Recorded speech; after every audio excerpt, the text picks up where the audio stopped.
O cessar-fogo que o mundo segurou a respiração para ver.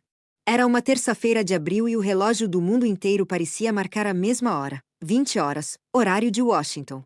Esse era o prazo que Donald Trump tinha dado ao Irã para fechar um acordo ou enfrentar uma campanha de bombardeios contra pontes e usinas de energia em todo o território iraniano. Poucas horas antes, o presidente americano havia postado nas redes sociais uma frase que ecoou em todas as redações do planeta: que uma civilização inteira poderia morrer naquela noite.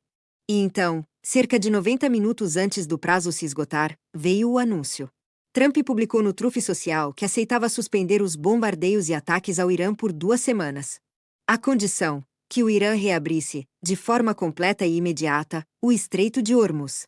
Do outro lado, o chanceler iraniano Abbas Araghchi confirmou a aceitação de Teherã e anunciou que a passagem segura de navios pelo estreito seria permitida durante essas 2 semanas, desde que houvesse coordenação com as forças armadas iranianas.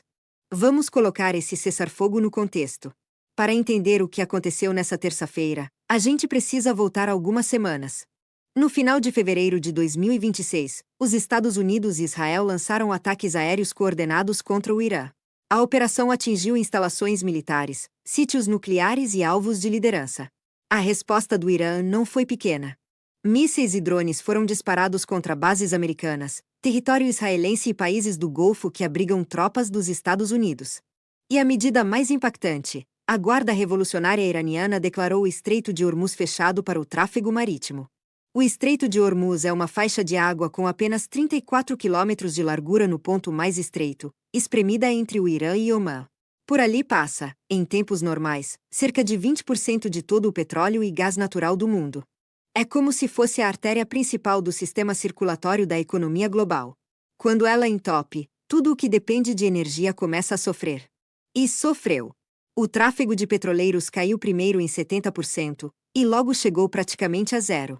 Países como Iraque e Kuwait, que não têm rotas alternativas para exportar petróleo, começaram a fechar campos de produção porque não tinham mais onde estocar o que tiravam do chão. O preço do barril de petróleo, que estava na faixa dos $73 antes da guerra, disparou. O Brent, a referência global, ultrapassou $120 no pico, o maior salto em décadas. Mas o problema não era só petróleo. O Estreito de Hormuz também é a rota principal para gás natural liquefeito, fertilizantes, alumínio e hélio. 1/3 do comércio global de fertilizantes passa por ali. Com o fechamento, os preços da ureia subiram 50%, bem no meio da temporada de plantio no hemisfério norte. Para o agricultor no meio oeste americano plantando milho e soja, isso se traduz em custos maiores que vão parar, mais cedo ou mais tarde, no preço da carne, do leite e dos ovos no supermercado. A Agência Internacional de Energia classificou a situação como a maior interrupção de fornecimento da história do mercado global de petróleo. Maior do que a crise de 73, maior do que a Revolução Iraniana de 79.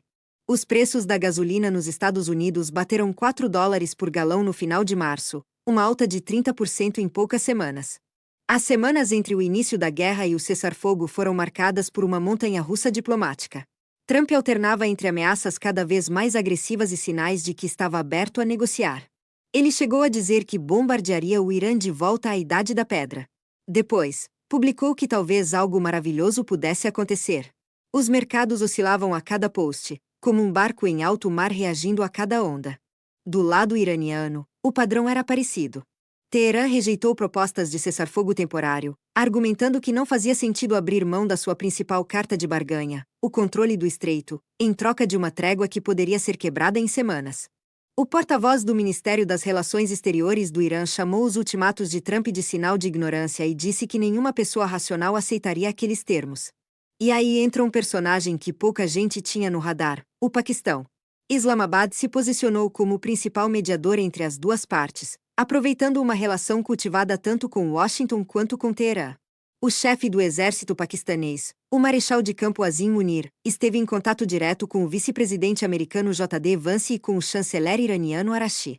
Egito, Turquia e Arábia Saudita também participaram dos esforços, mas foi o Paquistão que manteve o canal aberto quando todos os outros pareciam ter fechado. Há uma ironia nisso. Em maio do ano passado, Trump reivindicou o crédito por intermediar um cessar-fogo entre Paquistão e Índia. Agora, era o Paquistão que estava intermediando uma saída para os Estados Unidos. A diplomacia internacional às vezes funciona como uma rede de favores que se cruzam em momentos inesperados. A proposta que finalmente vingou foi um plano de 2 semanas. Os Estados Unidos e Israel suspendem os bombardeios, o Irã permite a passagem de navios pelo estreito, e as duas partes usam esse período para negociar um acordo mais amplo. O primeiro-ministro paquistanês Shehbaz Sharif convidou ambas as delegações para conversas presenciais em Islamabad, marcadas para sexta-feira, 10 de abril. O vice-presidente Vance deve liderar a delegação americana. A reação dos mercados foi instantânea e brutal, mas no sentido inverso do que vinha acontecendo. O petróleo americano, que tinha batido $117 por barril mais cedo naquele dia, despencou para cerca de $94, uma queda de mais de 16%. Foi a maior queda diária desde a Guerra do Golfo de 1991. Os futuros do S&P 500 subiram mais de 2,5%. Os futuros do Dow Jones saltaram 1.000 pontos. O ouro subiu 2,5%, a prata quase 5%. As bolsas asiáticas e europeias se prepararam para abrir em forte alta. Mas, como sempre, o mercado vê a manchete e reage, enquanto a realidade é mais complicada. Um analista do Gasbury fez uma observação importante. 2 semanas de cessar-fogo provavelmente significam 2 semanas de situação quase igual, com muito pouco passando pelo estreito de fato, o que deve continuar pressionando os preços de petróleo, gasolina, diesel e combustível de aviação para cima. A Agência de Energia dos Estados Unidos estimou que, mesmo com a reabertura gradual do estreito, a produção de petróleo no Oriente Médio não voltaria a níveis próximos dos anteriores à guerra até o final de 2026. Existe, portanto, uma distância entre o alívio imediato que os mercados sentiram e a realidade logística de reabrir uma rota marítima que ficou praticamente bloqueada por mais de um mês. Seguradoras precisam recalcular prêmios. Petroleiros precisam reagendar rotas. Países que desviaram importações para rotas alternativas precisam reajustar contratos. O cessar-fogo é o começo de um processo, não o fim dele. Agora, vale olhar para o que cada lado levou para a mesa e o que ficou por resolver. Trump declarou que todos os objetivos militares americanos foram alcançados e superados. Disse que recebeu uma proposta de 10 pontos do Irã e que a considera uma base viável para a negociação. Disse que quase todos os pontos de discórdia entre os dois países já foram acordados. É uma narrativa de vitória. Do lado iraniano, a narrativa é diferente. Arashi agradeceu ao Paquistão e anunciou que o Irã cessaria suas operações defensivas caso os ataques fossem interrompidos. Mas a abertura do estreito, segundo ele, seria feita com coordenação das forças armadas iranianas e levando em conta limitações técnicas. Há uma diferença entre abertura completa e imediata, como Trump exigiu, e passagem coordenada com limitações técnicas, como o Irã descreveu. Essa diferença pode ser o terreno onde as próximas disputas vão acontecer. Israel concordou com o cessar-fogo, condicionado à reabertura do estreito. O Pentágono confirmou que a ordem de cessar operações ofensivas entrou em vigor imediatamente. Mas a guerra no Líbano continua em paralelo, com Israel tendo invadido o sul do país e bombardeado Beirute, onde mais de 1.400 pessoas foram mortas desde o início do conflito.